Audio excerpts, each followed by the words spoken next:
Kabanata 16, Nahubdan ng balat kayo. 11 taong gulang si Florante nang ipadala sa Atenas upang mag-aral. Ang naging guro niya rito ay si Antenor.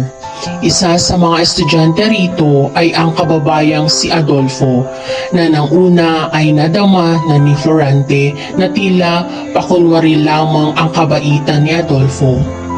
6 na taon sa Atenas si Florante. Sa loob ng panahong ito, natuto siya ng filosofiya, astrolohiya at matematika. Nanguna si Florante sa katalinuhan at dinaig niya maging si Adolfo. Napabalita ang una sa buong Atenas. Dito na lumabas ang tunay na pagkatao ni Adolfo.